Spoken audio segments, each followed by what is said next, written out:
요즘 제 머리에서 종종 되뇌어지는 것들 중에 그 인생은 숨은 그림 찾기다. 이게 참 맴도는 그런 시간들을 가지고 있고요. 또 그런가 하면은 인생은 오리무중이다. 그러니까 이런 생각도 요즘에 종종 제 머리에 스치고 지나갑니다. 이 오리무중을 한자 사전으로 보니까 이렇게 설명하더라고요. 짙은 안개가 오리나 끼어 있는 속에 있다. 이게 오리무중인데요. 왜 제가 이 인생이 오리무중이라는 생각이 지금 마음속에서 되뇌어지는가 하면은 이 도대체 알 수 없는 일들이 너무 많이 일어나는 겁니다. 이 도무지 이해할 수 없는 일들이 너무 많이 일어나다가 보니까 정말 인생이 오리무중이다. 특별히 이거 예수 믿는 입장에서 보면은요, 하나님이 하시는 일이 진짜 모르겠습니다. 그래서 많은 분들이 이렇게 되뇌어질 거라고 생각합니다. 하나님은 도대체 일을 왜 이렇게 하시는가? 이런 의문으로 꽉 차 있는 게 이게 예수 믿는 사람들의 삶이라고 저는 생각하거든요. 오늘 본문도 마찬가지입니다. 오늘 본문에는 이제 사도 바울 일행이 2차 선교 여행을 이제 출발하는 그 과정을 지금 담고 있는데요. 아마도 이 본문에서 지금 그 사도 바울 일행이 두 가지 혼란에 빠지지 않았을까 그런 생각을 해봅니다. 첫 번째는요, 하나님은 왜 선한 의도와 계획을 막으시는가? 이런 혼란스러운 질문에 빠졌을 것입니다. 왜냐하니까 원래 바울 일행은 아시아 지역 선교를 지금 계획하고 있었는데 하나님이 그거를 막으십니다. 자, 본문 6절을 보십시오. 성령이 아시아에서 말씀을 전하지 못하게 하시거늘 그들이 부르기아와 갈라디아 땅으로 다녀가, 또 7절도 마찬가지입니다. 무시아 앞에 이르러 비두니아로 가고자 애쓰되 예수의 영이 허락하지 아니하시는지라. 지금 두 차례에 걸쳐서 그들의 계획을 막으시는데요, 이유도 없습니다. 설명도 없습니다. 가지 말라는 거예요. 그쪽 아니라는 겁니다. 아니, 지금 사도 바울 일행이 아시아로 가서 복음을 전해야 되겠다는 그런 선교 여행 계획을 세우는 과정에서 무슨 어떤 악한 의도가 있거나 잘못된 어떤 그 정욕에 쓰려고 잘못 구한 것 같으면 막으시는 게 이해가 되는데, 정황으로 봤을 때 그런 거 아닙니다. 그러니 당연히 혼란스러운 질문이 나오는 거 아니겠습니까? 하나님은 왜 이런 선한 의도를, 이런 선한 계획을 막으시는가? 그런가 하면은 바울 일행이 가질 수 있는 혼란스러운 질문이 하나 더 있다고 생각합니다. 두 번째 질문이 이거 같아요. 아니, 말씀에 순종했는데 왜 이런 가슴 아픈 고난이 찾아오는가? 이게 지금 어떤 상황인가 하면은요, 자, 그들의 상황을 보십시오. 본문 22절입니다. 무리가 일제히 일어나 고발하니 상관들이 옷을 찢어 벗기고 매로 치라 하여 많이 친 후에 옥에 가두고 간수에게 명하여 든든히 지키라 하니, 그가 이러한 명령을 받아 그들을 깊은 옥에 가두고 그 발을 착고에 든든히 채웠더니, 지금 끔찍한 상황이 벌어졌네요. 아니, 지금 아시아 쪽으로 가려고 했던 자기 계획을 다 내려놓고 하나님 뜻에 순종해가지고 지금 유럽 쪽으로 발길을 돌렸는데, 그리고 유럽 쪽으로 발길만 돌린 게 아니라 진심으로 거기서 복음을 전하고 귀신 들린 자를 고쳐주고 여러 가지 선한 일들을 많이 했는데, 결과가 막 엄청난 사람들의 열광적인 박수와 격려는 없다 치더라도요, 어떻게 이런 끔찍한 고난이 찾아올 수 있느냐는 겁니다. 사실 이런 있을 법한 두 가지 질문을 제가 상정을 해보니까요, 이게 하나도 낯설지 않아요. 저를 위시해서 대부분의 예수 믿는 분들이 마음속에 가지는 그런 의문스러운 질문들 아니겠습니까? 그래서 인생이 오리무중이라는 겁니다. 그런데 저는 이 본문 말씀을 묵상하면서 참 오늘 본문에 등장하는 이 바울 일행이 참 귀하다고 생각되는 게 뭐냐 하면은요, 이렇게 이해할 수 없는 일이 일어나가지고 억울하게 감옥에 들어가는 이런 일들이 지금 벌어졌는데도 불구하고 오히려 그것 때문에 좌절하지 않고 절망에 빠지지 않고 그 상황을 잘 헤쳐나가는 모습을 보이고 있더라는 겁니다. 이게 참 지혜로운 거 아닙니까? 기왕에 피할 수 없는 그런 고난인데 거기에 그냥 함몰돼서 분노하고 울분하지 않고 그것을 잘 헤쳐나갈 수 있다. 그래서 저는 이런 사도 바울의 모습과 그 일행들의 모습을 보면서 여기서 우리가 인생의 그 법칙, 이 배워야 할 게 좀 많이 있다, 그런 생각을 제가 하게 된 겁니다. 오늘 본문에서 여러분, 우리가 배우고 익혀야 될 몇 가지들이 발견이 되는데요, 이것들을 좀 나누어 보자는 겁니다. 오늘 본문에서는 우리 삶 속에서 배우고 익혀야 될 중요한 것들, 이것들을 몇 가지 발견하는데, 그 중에 첫 번째가 뭐냐? 긍정적인 수용의 태도입니다. 자, 6절을 한번 보십시오. 성령이 아시아에서 말씀을 전하지 못하게 하시거늘 그들이 부르기아와 갈라디아 땅으로 다녀가, 이 지금 굉장히 간단하게 묘사된 거 아닙니까? 이게요, 복잡하게 묘사되자면 한도 끝도 없습니다. 성령이 아시아에서 말씀을 전하지 못하게 하시거늘, 아니 왜 막으시느냐고, 이유를 설명해 보시라고, 이유를 설명하셔야 내가 순종하겠노라고, 이렇게 복잡한 거 하나도 없고요, 그냥 있는 그대로 다 수용하는 거 아닙니까? 그래서 제가 긍정적인 수용 이렇게 잡은 겁니다. 아무 토를 달지 않습니다. 그냥 수용하는 거예요. 제가 이런 바울 일행의 모습을 보면서 그 예전에 읽었던 데이비드 깁슨이 쓴 인생 전도서를 읽다, 거기에 나오는 한 대목이 불쑥 떠올랐습니다. 어떤 대목인지 한번 들어보십시오. 우리 집 아이들의 불만은 내 아내와 내가 아이들보다 더 큰 그림을 볼 수 있고, 종종 아이들이 정말 이해하지 못하는 목표를 위해 일하는 데서 대부분 기인한다. 무슨 뜻인지 아시겠죠? 여러분, 우리 집도 그렇고 대부분의 자녀 기르는지, 특히 사춘기 아이들은 부모 말씀에 순종을 안 해요. 그리고 아무리 설명해줘도 이해를 못합니다. 그들이 가진 불만의 근본적인 문제는 부모님이 자기들이 그리지 못하는 큰 그림을 그리면서 설명하기 때문이에요. 그러니까 아무리 설명해도 자기는 겪은 적이 없거든요. 오늘 본문에 그 바울 일행이 아시아로 가기를 원하는데 유럽으로 가라 하시는 말씀 앞에 아무 토를 달지 않는 건, 그걸 또 제가 귀하다 생각하는 건, 바로 여러분, 우리 인간은요 오리무중 맞습니다. 왜 오리무중입니까? 영혼과 영혼을 이어 연결하시는 그 하나님의 일하심을 이런 단편적인 삶밖에 살 수 없는 우리가 어떻게 다 알겠냐고요. 그 제일 미련한 게 그 사춘기 아이 같은 사람들입니다. 하나님 다 설명해 주세요. 하나님 다 이해하면, 내가 다 이해가 되면 그럼 내가 순종하겠습니다. 그거 아니에요. 그냥 순종하는 거예요. 제가 이 대목을 예전에 그 책을 읽다가 이렇게 그 페이지를 접어놓고 밑줄도 꺼놨기 때문에요, 이번에 이거 찾는데 금방 찾았습니다. 제가 왜 이렇게 밑줄 꺼놓게 했는지 아십니까? 언젠가 우리 집 애들한테 이것 좀 읽어주려고. 너희들이 다 이해할 수 없어도 아빠는 수많은 사람을 상대하는 사람 아니니, 그래서 그냥 이해하려고 하지 말고 있는 대로 순종하면은 이게 너희들에게 참 유익하다. 제가 이 이야기를 꼭 해주고 싶었거든요. 하나님 앞에서 우리도 그렇습니다.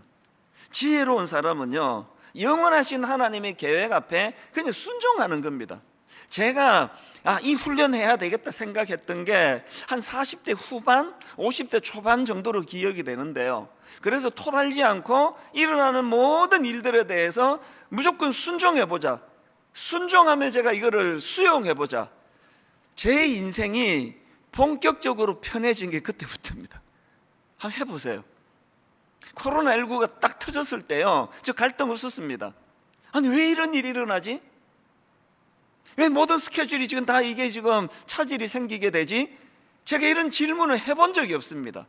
그냥 받아들이니까요, 갈등이 없습니다. 그래서 지난 한 해 내내 이 상황에서 어떻게 설교해야, 이 상황에서 어떻게 목회해야 우리 성도님들이 갈등 겪지 않도록 할 건가, 그거 하나만 골똘히 생각하니까 목회가 그렇게 어렵지 않았습니다. 어떤 분들은 인사로 아이고 요새 목사님 뭐 편하시겠네요, 천만의 말씀이에요. 훨씬 바빠졌습니다. 계속 교육자들하고 비상회의를 가지면서 이 상황에서 어떻게 하는 것이 우리 성도님들에게 가장 적절한 가이드 역할을 할 수 있는 건지를 불철주야 연구하고 노력해 왔기 때문에 혼란 없이 여기까지 온 거라고 저는 생각하거든요. 여러분이 사도 바울이 보여주는, 그 일행이 보여주는 긍정적인 수용의 태도가 이렇게 중요한 겁니다. 그런가 하면 두 번째로 오늘 본문에서 우리가 배우고 익혀야 되는 게 하나 더 있는데요, 선택적인 감사입니다. 이게 무슨 의미인지를 제가 설명해 드릴게요. 자, 오늘 본문 24절입니다. 그가 이러한 명령을 받아 그들을 깊은 옥에 가두고 그 발을 착고에 든든히 채웠더니, 이런 일이 벌어졌습니다. 그랬더니 25절, 한밤중에 바울과 실라가 기도하고 하나님을 찬송하며. 왜 제가 이 제목을 선택적 감사라고 했느냐 하면은요, 그 밤에요, 바울과 실라가 선택할 요소가 많았습니다. 분노를 택할 수 있습니다. 하나님께 서운함을 택할 수 있습니다. 하나님 무슨 일을 이렇게 하시느냐고요. 아니 내가 뭘 순종 안 했습니까? 아니 내가 뭘 잘못했습니까? 칭찬까지는 바라지 않는데 아니 어떻게 감옥입니까? 얼마든지 그렇게 할 수 있는 상황이에요. 그런데 제가 왜 선택적 감사를 했느냐, 사도 바울과 실라는요, 한밤중에 하나님은 원망하고 분노해서 분노로 잠을 이루는 그 길을 택하지 아니하고 찬양을 택한 거예요. 감사를 택한 겁니다. 그래서 선택적 감사라는 겁니다. 본능에서 일어나는 감사는 그건 나중에 결과물이고요, 우리는 이 감사라는 건 내가 택할 수 있는 사안이라는 걸 아셔야 된다는 겁니다. 제가 이런 내용을 가지고 묵상하고 있는데 그저께 우연히 그 기사를 보니까요, 여러분 그 방송인 김송 씨라고 아시죠? 남편이 가수 강원래 씨인데요, 그 강원래 씨가 오토바이 사고로 하반신 마비 판정을 받았는데 그때는 결혼하기 이전입니다. 그런데 남자친구가 하반신 마비 상태임에도 불구하고 지극정성으로 간호하더니, 그리고는 그 하반신 마비가 된 그 남자친구랑 결혼을 해서 가정을 이루는 겁니다. 그래서 제가 기억이 나요. 와, 이분 대단하다. 그리고는 지금까지도 이분이 너무나 아름다운 그런 가정을 이루어가는 모습이 가끔씩 이제 기사가 됐는데요, 제가 우연히 본 기사가 뭐냐 하면은 24일 저녁에 이제 이분에 대한 스토리가 특집으로 나온다는 겁니다. 저는 이제 그 다음날 성탄절 설교 준비 때문에 보지를 못했는데 기사가 짧게 이렇게 전하더라고요. 내용이 이렇습니다. 자신을 천사로 바라보는 프레임에 갇혀 방송에서는 인고 부분 척 했지만 실제로는 남편과 계속 다투면서 지옥 같은 날을 보냈다. 이게 제 눈에 들어온 첫 번째 포인트였고요. 겉보기에 굉장히 인고 부부고 화목했더니 지옥 같은 날을 보냈다네. 이게 첫 번째 제 눈에 들어온 포인트였고요. 그런가 하면은 마지막 결론이 이렇습니다. 이 두 번째 포인트가 이겁니다. 하지만 현재의 삶을 감사히 여기게 되면서 가족을 지킬 수 있었다고 한다. 이제 이런 내용으로 방송이 된다는 건 예고한 거기에 저는 굉장히 중요한 의미를 깨달았습니다. 그러고 보니까요, 오늘 본문도 마찬가지예요. 24절에서 그들이 지금 감옥에 갇혀 발에 착고에 든든히 채웠더니 하는 이 24절하고요, 그 상황의 한밤중에 바울과 실라가 기도하고 하나님을 찬송하매라는 25절, 저는 이런 생각을 해요. 이 24절과 25절 사이에는요, 엄청나게 많은 내용이 생략이 돼 있다는 거예요. 아무 생각 없이 감옥에 갔는데도 할렐루야 그러면 그 맛이 간 사람입니다. 사도 바울 그런 사람 아니에요. 김송 씨가 이제 짧은 그 기사를 보면서 더 귀하게 느껴졌던 게 아무 생각이 없는 여자라 가지고 어떤 상황이든 그게 아니더라고요. 지옥 같은 끔찍한, 그리고 남편과 다투면서 말로 다 할 수 없는 마음의 고통을, 그리고 나서 기어이, 하지만 현재의 삶을 감사히 여기게 되면서 가족을 지킬 수 있게 되었다라는 이 결론이 나오기까지 얼마나 많은 선택적 감사가 이 김송 씨에게 있게 됐나. 그리고 막 뒤져보니까 역시나 이분 또 크리스찬이네요. 예수 믿는 우리가 해야 되는 건 선택적인 감사입니다. 내버려 두어서 좋은 일이 생겨서 감옥 문이 저절로 열려서 나오는 감사는 그거 성경이 말하는 감사가 아닙니다. 그거는 내버려 두면 나오는 본능인데요. 그래서 제가 선택적 감사, 여러분 지난 한 해를 되돌아보면 코로나19 때문에 뭐 이런저런 가슴 아픈 일이 얼마나 많았습니까? 그 과정에서 우리가 해내야 됐던 건 선택적 감사 아닙니까? 이게 두 번째 교훈이고요. 그런가 하면은 하나 더 있습니다. 우리가 본문에서 배워야 될 세 번째 메시지가 뭐냐면은 이렇게 그 선택적 감사를 택할 수 있고 무조건적인 순종이 가능한데 그게 어떻게 이루어졌느냐? 그게 세 번째입니다. 지속적인 자족과 감사 훈련을 통해서 이루어진다는 겁니다. 빌립보 4장 11절 12절입니다. 여러분 잘 아는 말씀이에요. 내가 궁핍함으로 말하는 것이 아니니라 어떠한 형편에든지 나는 자족하기를 어땠다고요? 배웠노니. 배웠대요. 그리고 12절도 마찬가지입니다. 나는 비천에 처할 줄도 알고 풍부에 처할 줄도 알아. 모든 이 일 곧 배부름과 배고픔과 풍부와 궁핍에도 처할 줄 아는 일체의 비결을 배웠노라. 감사는요 훈련하는 겁니다. 선천적으로 그런 좋은 성격을 타고난 몇 사람만 하는 게 아니고요, 이 선택적 감사는 훈련에 의해서 생겨지는 겁니다. 여러분 이거 아셔야 됩니다. 이렇게 사도 바울처럼 끊임없는 감사 훈련을 위하여, 끊임없는 자족을 배우기 위하여 일체의 비결을 감사로 자족으로 채우기 위하여 훈련하고 몸부림치면 바로 그 애씀에 하나님이 개입해 주신다는 겁니다. 그래서 여러분 아시지만 빌립보 4장 11절 12절은 그렇게 하고 끝내면 안 되는 구절이에요. 그 다음 13절이 있습니다. 진짜 중요한 건 일체의 비결을 배웠노라. 그리고 그 다음 13절에 내게 능력 주시는 자 안에서, 내게 능력 주시는 자 안에서 내가 모든 것을 할 수 있느니라. 오늘 여러분 예수 믿는 저와 여러분 반성하셔야 돼요. 지금 이 13절을 묻어두고 있는 거 아닙니까? 내게 능력 주시는 자 안에서 놀라운 능력이 나타나는 것이 12절과 11절에서 자족을 배웠노라, 일체의 비결을 배웠노라라는 이 몸부림에서 나온다는 사실을 아셔야 된다는 겁니다. 다시 말씀드립니다. 감사는 훈련이에요. 그리고 우리가 그 감사를 훈련할 때 하나님이 도우세요.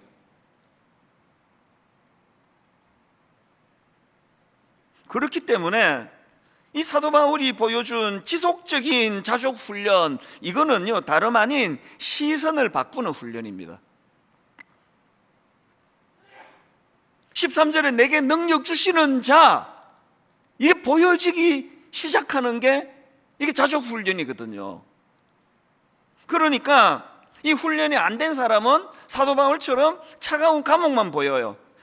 착고로 묶여있는 초라한 자기만 보여요. 두들겨 맞아가지고 그냥 욱신욱신 멍든 얼굴만 보여요.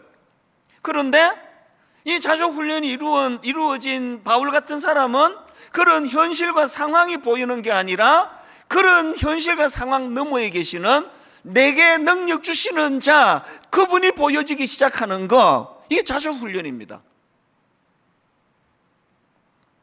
그래서 C.S. 루이스가 이런 말을 했습니다. 시선이 예수 그리스도를 향해 있는 그 사람이 그리스도인이다. 교회 나오는 그 사람도 그리스도인이지만요, 이런 어려움이 있을 때 그 시선이 어디를 향해 있느냐, 이게 그리스도인의 특징이라는 겁니다.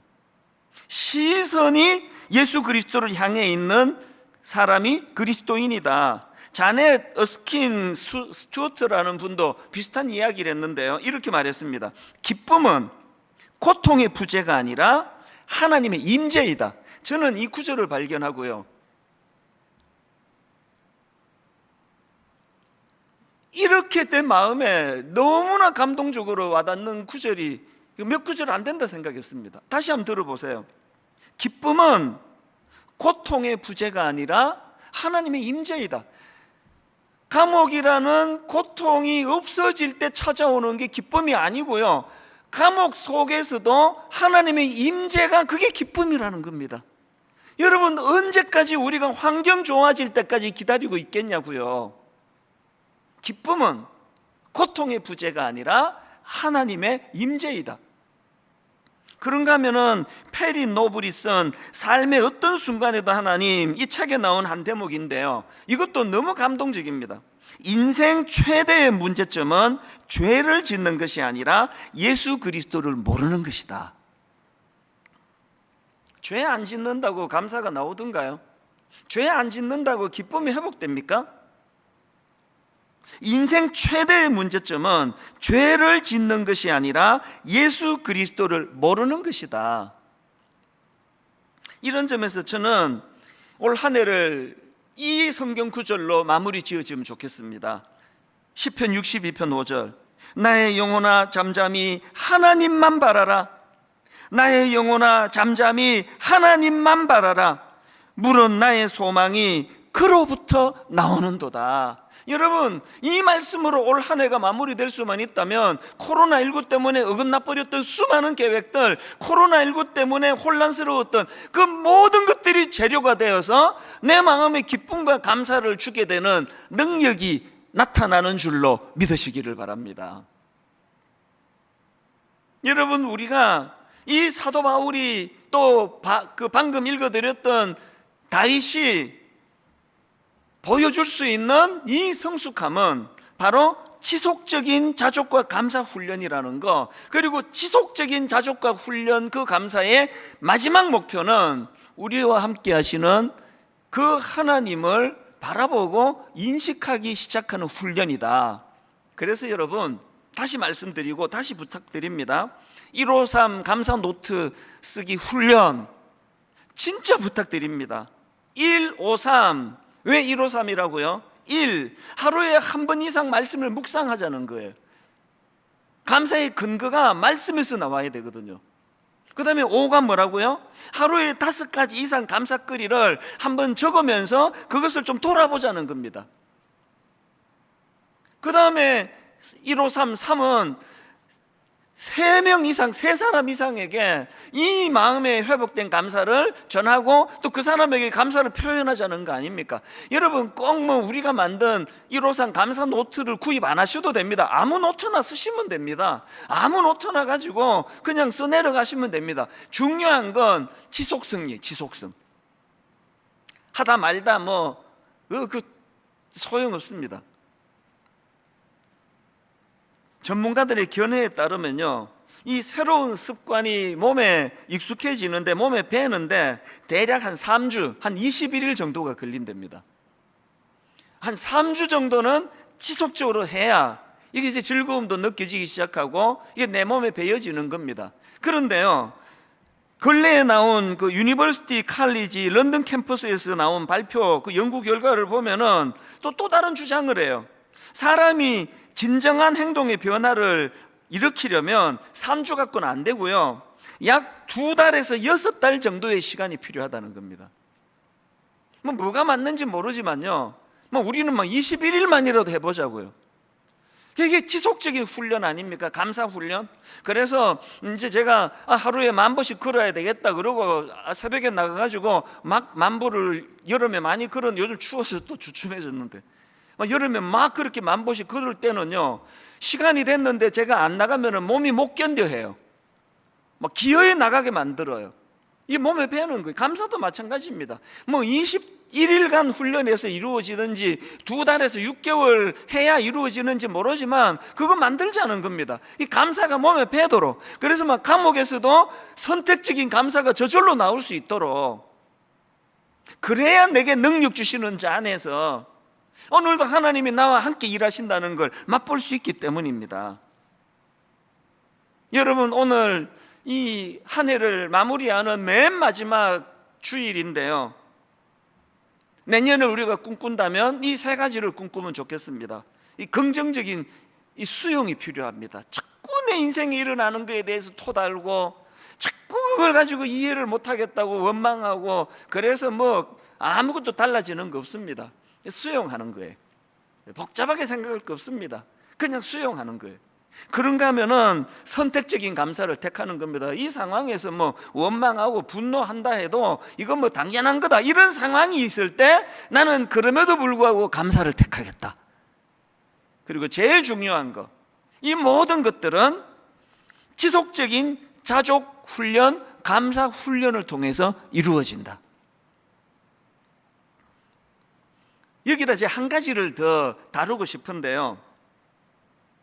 제가 앞에서 아니 하나님은 왜 아시아로 가려는 바울 일행을 유럽 쪽으로 방향을 바꾸게 하셨나? 뭐 여기에는 깊으신 하나님의 뜻이 뭐 수십 가지, 수백 가지가 있을 겁니다, 아마. 우리 머리로 하나도 모르는데요. 제가 오늘 본문을 묵상하다가 하나님의 그 뜻을 하나 발견했습니다. 그게 뭐냐 하니까요, 오늘 본문에서 이제 유럽 쪽으로 방향을 틀은 바울 일행이 복음을 전하다 감옥에 이제 잡혀 들어갔다고 들어가지 않았습니까? 그리고 그 과정에서 감사를 선택해서 참 하나님께 찬양과 감사를 올려드리는데, 그 과정에서 옥문이 열리는 기적이 일어나고 자다가 깬 간수가 이 죄수들이 도망한 줄 알고 크게 낙심하는 그 과정에서 사도 바울이 복음을 전합니다.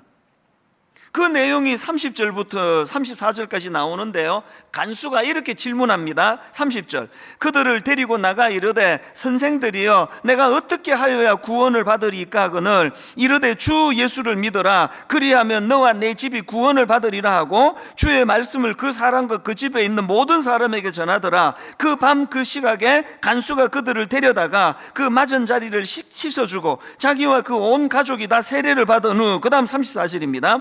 그들을 데리고 자기 집에 올라가서 음식을 차려주고 그 다음에 그와 온 집안이 하나님을 믿음으로 크게 기뻐하니라. 사도 바울이 억울하게 감옥에서 어려움을 당하니까 이 간수가 기뻐하네요. 제가 이 말씀을 묵상하면서 목회자가 성도들을 잘 섬기는 과정에서 피곤에 빠지고 어려움이 찾아오고 고난이 찾아오면 그게 성도들이 기뻐하는 재료가 되네. 그리고 제가 이 본문을 쭉 묵상하고 있는데요, 머릿속으로 요한복음 4장에 나오는 예수님이 떠오르는 겁니다. 다 아시죠? 수가성 여인. 여러분, 지금 예수님은요, 그 초라한 우물가 여인 한 사람을 만나 주시려고 그 뜨거운 한낮의 중동 사막을 땀을 뻘뻘 흘리면서 걷고 계시는 그 주님이 떠오르시는 거예요. 그래서 제가 답을 찾은 겁니다. 왜 하나님은 아시아로 가려는 바울 일행을 방향을 바꾸어서 유럽 쪽으로 돌리셨나? 수많은 이유 중에 하나를 제가 발견한 겁니다. 왜 사도 바울이 감옥에 갇혀야 하느냐고요? 간수가 예수님을 영접하고 온 가족이 구원받는 그 일이 필요했기 때문입니다. 제 마음에 감동이 밀려온 대목이 이겁니다. 한 사람의 생명을 살리시는 일에 온 마음을 담고 계시는 하나님. 그런가 하면 사도 바울 일행의 선택적인 감사가 생명을 살려내는 열매를 가져왔다는 것. 여러분, 한 영혼에 대한 관심 모르긴 해도요, 그 놀라운 예수 그리스도를 영접하고 온 가족이 기쁨으로 그렇게 감격하는 그 모습을 보면서 바울과 실라의 모든 수고의 피곤이 다 풀렸을 거라 생각, 모든 의문이 다 풀렸을 거라 생각, 저 확신합니다. 이 일 때문에 우리를 이리로 인도하셨구나. 한 영혼에 대한 관심. 제가 이런 말씀을 지난 주 중에 묵상을 하고 있는데 우리 찬양 인도하는 목사님한테 메일이 온 겁니다. 제가 지난주에 이번 성탄절 헌금은 이제 미자립 교회를 위해서 쓰게 되고, 그리고 또 경제적으로 어려운 우리 어린아이들이나 미혼모나 약자들을 위해서 쓰겠다고 그런 이제 설교를 하지 않았습니까? 그런 설교가 한창 진행되고 있는 산부 예배 때 이런 일이 일어난 겁니다. 목사님이 보내준 편지를 한번 읽어드리겠습니다. 목사님, 지난 주일 산부 예배 때 간사님으로부터 급히 교문 앞으로 나와달라는 연락을 받았습니다. 바로 나설 수 없는 상황이라 설교를 시작할 때가 되어서야 교문 앞으로 나가게 되었습니다. 교문 앞에는 우리 교회에 등록하지 않으신 성도님이셨는데 담임 목사님 말씀을 듣고 성탄 헌금을 하기 위해서 오셨다는 말씀을 하셨습니다. 종이 쇼핑백을 저에게 건네시면서 교회에 헌금을 전달하길 원하셔서 기다리셨다는 말씀을 하시고는 돌아가셨습니다. 여러분, 그 장면이 이 편지를 읽는데 너무 감동이 되는 겁니다. 이분이 지금 왜 산부 예배 문도 지금 닫혀 있는 이 추운 겨울에 문 앞에 서 계셨습니까? 그리고 왜 쇼핑백에다가 큰 헌금을 담아가지고 왜 오셨습니까? 그 다음날 송금해도 되는 거 아닙니까? 그 다음날 전해줘도 되는 거 아닙니까? 그리고 지금 코로나19 때문에 대부분의 교역자들과 직원들이 다 지금 댁에서, 가정에서 예배를 드리기 때문에 지금 여기 본당에 한 7, 8명 앉아 있거든요, 교역자가. 이 찬양 인도해야 되니까 지금 교문 앞으로 나가라 그러는데 그분 입장에서 한 20분 이상을 기다려야 되는 거 아니냐고요. 아니, 이렇게 기다려도 안 나오느냐고. 그 추위에 떨면서 이분이 전해주고자 하셨던 종이 쇼핑백 안에 들어있던 큰 헌금을 왜 1부 예배나 2부 예배 때 그 설교를 들으셨다면 바로 달려나와 이것을 전해주지 않으면 안 됐나? 그게 바로 이분이 가진 한 사람에 대한, 약자 한 사람에 대한 사랑의 표현이었다고 저는 생각하거든요. 그걸 감동이 되는 겁니다. 지난주에 성탄 헌금을 이런 용도로 쓰겠다고 설교한 이후로요, 성탄절이 되기도 전에 24일까지 미국의 어떤 교포부는 내가 받은 유산 중의 일부입니다. 그러면서 큰 헌금을 하시고 전국에서 십시일반으로 헌금이 모아지는 이것들을 보면서 오늘까지 이제 결산이 나고 나면은 제가 이걸 잘 정리해서 다시 보고를 드릴 예정입니다. 한국교회 성도님들 살아 계십니다. 자기랑 아무 상관없는 연약한 한 영혼을 위하여 이 헌금이 그렇게 쓰여진다는 걸 그렇게 기뻐하며 부들부들 떨며 문 닫힌 학교 정문 앞에 서서 긴 시간을 기다리고 있는 그 마음에 찾아오는 기쁨, 이게 그리스도인 아닙니까? 나는 아시아로 가고 싶었는데 유럽으로 돌리시는 그 하나님 앞에 불편할 수도 있고, 나는 이 놀라운 복음을 전하고 수많은 일을 했는데 사람들의 칭찬은 고사하고 오해받아가지고 두들겨 맞고 감옥에 들어가는 아픔을 내가 겪을 수밖에 없다 할지라도 그 대가를 지불했기 때문에 감옥에 간 수가, 그 가족이 새 생명을 얻을 수만 있다면 그걸 기뻐할 수 있는 게 그게 그리스도인 아닙니까? 저는 1만 성도 파송 운동을 통해 진짜 꾸고 있는 꿈이 하나 있습니다. 30개 교회가 고루고루 부흥하고 잘 되는 거, 그거는요 진짜 꿈이 아닙니다. 그거는 과정에 불과해요. 제가 꾸는 진짜 꿈이 뭔지 아십니까? 이제 우리 교회가 30개 교회로 나뉘어져 가는 그곳마다 그 교회로 말미암아 연약한 그 지역의 교회들이 살아나는 꿈, 용기를 잃어버린 수많은 미자립 교회들이 우리도 한번 다시 시작해보자. 그래가지고 그냥 우리 교회 중에 30교회 중에 하나가 그 지역에 들어가면 큰 교회 와가지고 또 우리 다 힘들다고 막 못 오게 막고 방해하고, 이런 가슴 아픈 결과가 일어나는 것이 아니고 이 30교회 교회로 말미암아 그 지역이 함께 살아나는 꿈을 같이 꾸게 되는 것. 그래서 저는요 이제 이 30개 교회 예비 담임 목사님이 다 결정이 됐거든요. 왜 아직 안 밝히는지 아십니까? 이제 우리 성도님들 내면에 이제 이 꿈을 같이 꾸게 될 때쯤 이것을 나누기 원하는 겁니다. 안 그러면은 어느 교회 목사님이 설교 제일 잘하지? 어느 교회가 날 제일 편하게 해주지? 이런 상태로 발표하면 시험밖에 들지 않습니다. 그래서 저는 지금 이 30개 교회 목사님들하고 줌으로 대화하고 회의하고 하면서 늘 두 가지를 계속 강조합니다.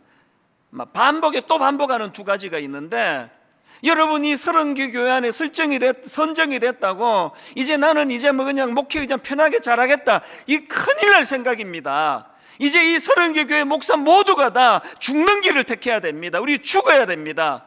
우리가 죽어야 그분이 살려주십니다. 우리가 죽어 썩어지는 미랄이 될 때 거기에 새로운 열매가 나타납니다. 우리 죽어야 됩니다. 우리가요, 총노는 도사들인데, 전문가들인데 강론이 약해요. 맨날 죽어야 된다, 십자가 앞에 못 박혀야 된다, 아멘 아멘 하는데 한 번도 죽어본 적이 없습니다. 강론이 너무 약해요. 한번 진짜 죽어보자는 겁니다. 진짜 희생당해보자는 겁니다. 진짜 한번 하나님 앞에 썩어지는 미랄이 돼보자는 겁니다. 이게 제가 첫 번째 강조하는 거고, 두 번째 강조하는 게 꿈을 꾸자는 겁니다. 이제 이 30개 교회가 60개 교회, 90개 교회, 120개 교회, 이제 주변의 모든 조금 이제 자립이 되는 교회들이라면 약한 교회들을 향하여 같이 나누고 같이 꿈을 꾸고, 이런 무브먼트가, 운동이 일어나게 되기를 저는 바랍니다. 결론을 이렇게 맺기 원합니다. 저는 올 한 해의 마지막 예배를 여러분들과 함께 하게 돼서 얼마나 감사한지 모릅니다. 그런 여러분 이런 생각을 제가 해봤습니다. 사실 오늘 마지막 예배인데요, 지금 여기 우리 교역자 한 7, 8명 앉아 있습니다. 제가 지금 이것 때문에 낙심이 돼가지고요, 아니 이렇게 그냥 초라한 예배를 내가 어떻게 마지막 예배로 드리냐, 그러면 저 바보 아닙니까? 여러분이 눈으로 보여지는 우리 목회자들은 7, 8명밖에 안 되지만 저는 알고 있습니다. 이 시간에 원근각처에서 수많은 믿음의 동력자들이 함께 예배하며 함께 꿈을 꾸며 함께 기도하는 어마어마한 놀라운 일들이 지금 이 시간 일어나고 있다고 저는 믿거든요. 그래서 낙심이 없습니다. 여러분, 지금 제가 7명 앉혀놓고 설교하는 같이 힘이 쭉 빠진 설교를 합니까? 임마누엘 주님이 계세요. 그리고 저는 오늘 본문에서요, 바울과 실라가 감옥에서 같이 찬양하는 그 모습이 너무 아름다운 겁니다. 함께 꿈을 꾸는 겁니다. 무엇보다도 지금 눈으로 이 예배를 드리는 수많은 분들이 보이지 않지만 그들이 실체로 예배 드리는 것처럼 임마누엘 되시는 그 주님, 우리와 함께 하시는 그 주님, 이거를 볼 수 있는 눈이 필요하다는 거죠. 제가 그 본문 25절에 한밤중에 바울과 실라가 기도하고 이렇게 두 사람이 동역자가 같이 기도하고 찬양하는 모습을 묵상하다가 불쑥 옛날에 나왔던 그 노래 하나가 떠올랐는데요, 그대 내게 행복을 주는 사람. 이걸 지금도 제가 이렇게 하면은 막 울컥울컥해요. 그 새벽에 저에게 주신 감동이 뭐냐, 가사가 이렇습니다. 내가 가는 길이 험하고 멀지라도, 내가 가는 길이 험하고 멀지라도 그대 함께 간다면 좋겠네. 우리 가는 길에 아침 햇살 비추면 행복하다고 말해주겠네. 이리저리 둘러봐도 제일 좋은 건 그대와 함께 있는 것. 저는 이 가사가요, 그 새벽에 이리저리 둘러봐도 제일 좋은 건 그대와 함께 있는 것. 예수 믿는 묘미가 이거 아닙니까? 임마누엘 되시는 주님이 나의 그대예요. 나의 그대. 이리저리 둘러봐도 제일 좋은 건 그대와 함께 있는 것. 그런가 하면은 그 주님이 허락해 주신 너무나 고마운 믿음의 동력자들. 그 다음 가사가 이렇습니다. 내가 가는 길이 험하고 멀지라도 그대 내게 행복을 주는 사람. 내가 가는 길이 험하고 멀지라도 그대 내게 행복을 주는 사람. 때론 지루하고 외로운 길이라도 그대 함께 간다면 좋겠네. 결론을 헬렌 켈러 한마디로 마무리하기 원합니다. 시력을 잃어버린 헬렌 켈러가 이런 말을 했습니다. 어둠 속을 친구와 걷는 게 빛 속을 혼자 걷는 것보다 낫다.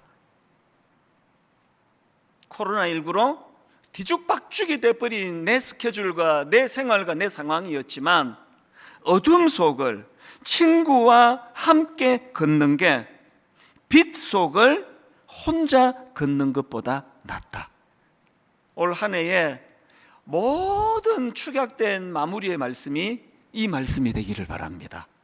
오늘 우리 말씀을 기억하시면서 이 찬양, 아까 제가 인용해드렸던 그 시편 말씀으로 만든 찬양인데요, 나의 영혼이 잠잠히 하나님만 바라며, 우리 가사를 생각하시고 말씀을 기억하시면서 함께 이 찬양을 불러 올리기 원합니다. 나의 영혼이 잠잠히 하나님만 바라며 나의 구원이 그에게서 나는도다.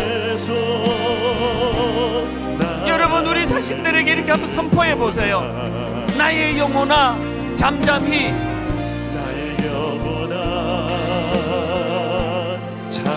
누구만 바라라고요? 하나님만 바라라.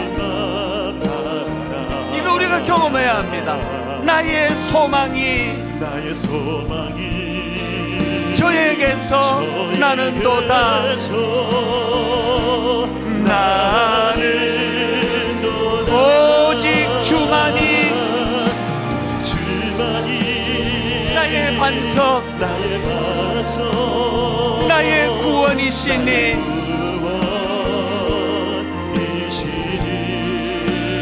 오직 주만이 나의 산성,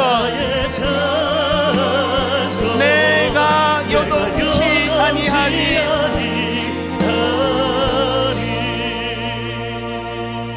올 한 해 마무리 예배를 드리는 이 시점에서 제가 말씀을 준비하며 생각해 보니까 유난히 요동이 많았던 한 해 아닙니까? 코로나19로 너무너무 당황스러운 일이 많았던, 그래서 요동이 많았던 이 한 해인데, 감히 우리 한 해의 맨 마지막 결론이 내가 요동치 아니하리라, 이렇게 마무리할 수만 있다면 얼마나 감사하겠습니까?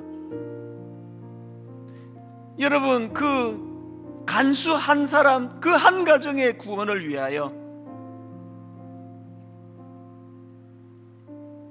우물가 여인, 그 인간적으로 보기에 초라한 그 한 여인을 만나 주시기 위하여 그 뜨거운 사막, 중동 사막, 가장 뜨거운 그 시간을 땀을 뻘뻘 흘리며 걸어가시는 그 주님을 제가 상상을 하니까 그것이 왜 제게 감동이 됩니까? 그래서 제가 살아났거든요. 가장 인생에서 초라하고 어려울 그 순간에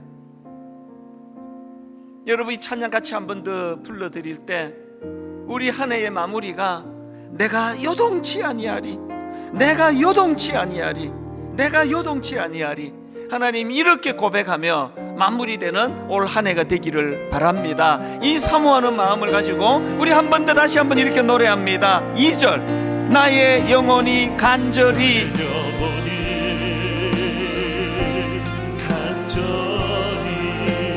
여호와를 갈망하며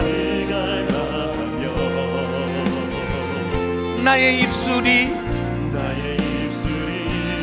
여호와를 찬양하리. 여러분, 간절히 기대하며 찬양하십시오. 나의 영혼이 즐거이 누구를 따르기 원하십니까? 여호와를 따르리니, 여호와를 따르되 나의 평생에 여호와를 송축하리. 아멘. 오직 주만이 나의 반석, 나의 구원이시니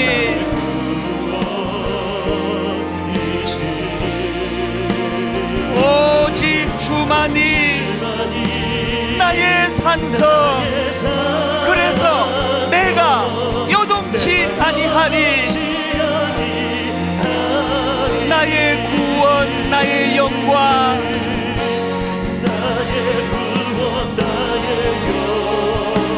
누구에게 있습니까? 하나님께 있으니 내 힘의 반석과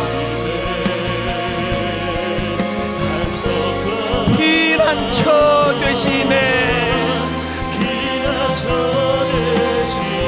그래서 이렇게 고백할 수 있게 된 거 아닙니까? 오직 주만이 나의 반석,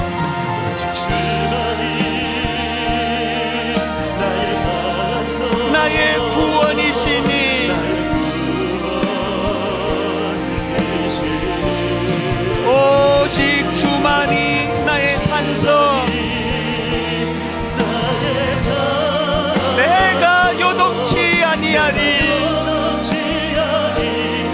주님 다시 오실 때까지,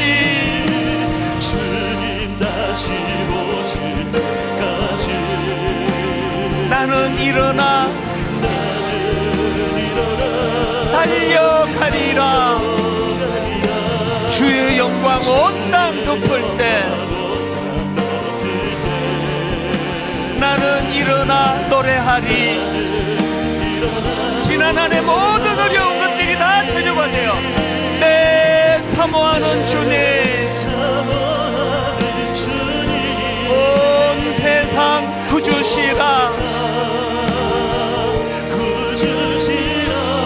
내 사모하는 주님, 영광의 왕이시라.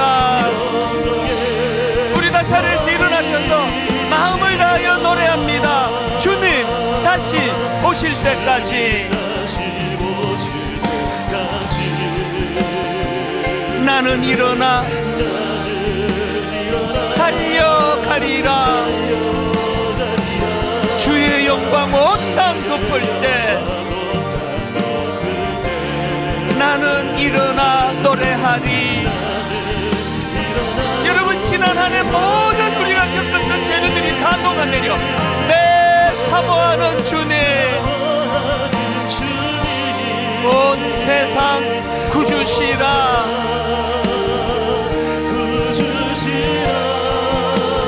내 사모하는 주님, 영광의 왕이시라. 영광의 왕이시라.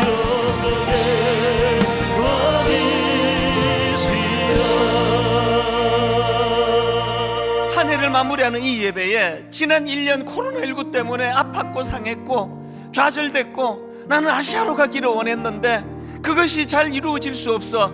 그래서 아팠던 거, 너무나 많은 면류관과 영광을 누리는 건 아니라 할지라도 감옥에 들어갈 수밖에 없는 이걸 원한 건 아닌데, 그런데 하나님, 우리들의 이 불편을 통하여, 이 아픔을 통하여 한 영혼이 살아나고 한 가정이 회복되는 일이 일어난다면 주님, 이것만으로 감사하며 만족하기를 원합니다. 각자에게 주신 그 말씀의 은혜를 가지고 한 해를 되돌아보며 통성으로 같이 기도하시겠습니다. 한 목소리로 같이 기도하시겠습니다. 살아계신 하나님 아버지, 오늘 하나님 한 해를 돌아보고 점검하며 아버지 그 은혜를 주님 앞에 감사함으로 아버지여 나아가기를 원합니다. 올 초에 아버지 코로나19라고 하는 한 번도 겪어보지 못한 너무나 난감하고 당황스러운 그 본병 앞에 많은 좌절이 있었고 많은 낙심이 있었고 의도했던 많은 것들이 무산되는 수포로 돌아가는 아픔이 있었습니다. 아시아로 가기를 원했는데 그리로 갈 수가 없었고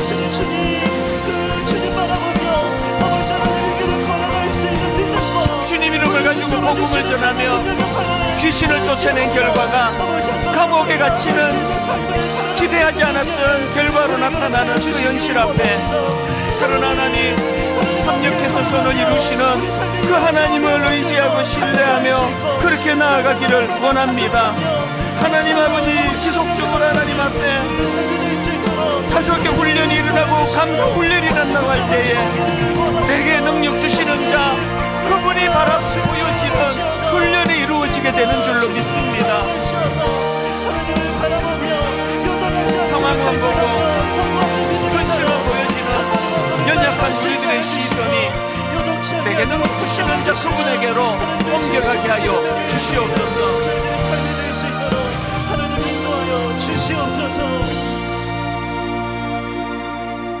나의 영혼아 잠잠히 하나님만 바라라. 나의 영혼아 잠잠히 하나님만 바라라. 물은 나의 소망이 그로부터 나오는도다. 하나님, 우리의 시선이 예수 그리스도를 향해 있는 그때에 내가 참 그리스도인다움을 회복하는 것이라고 배웠습니다. 아버지, 여전히 우리는 아직까지 훈련이 다 되지 못했습니다. 눈에 보이는 착고에 묶여 감옥에 갇혀 있는, 그래서 현실적으로 너무너무 만족스럽지 않은 이것만 눈에 보이기 때문에 밤을 새워 원망하고 불평하고 누군가에게 책임을 전가시키는 이 악순환이, 이제 하나님, 내 시선이 이런 기대하지 않은 나쁜 환경 상황에 함몰되지 아니하고 이제 내 시선이 내게 능력 주시는 그분에게로 시선이 옮겨질 때 감사 훈련이 시작되는 줄로 믿습니다. 올 한 해 이 관점으로 이 한 해를 정리하고 마무리함으로 말미암아 하나님, 이 한 해의 모든 우리가 겪었던 것들이 재료가 되어 내가 요동하지 아니하리, 이런 아름다운 열매로 맺어지도록 인도하여 주시옵소서. 아버지, 맞이하는 새해에는 이 자족 훈련이 더 많이 이루어짐으로 말미암아 자발적인 감사와 선택적인 감사로 인하여 어떤 상황에서도 무너지지 아니하는 그런 하나님의 감사한 은혜가 되찾아지도록 인도하여 주시옵소서.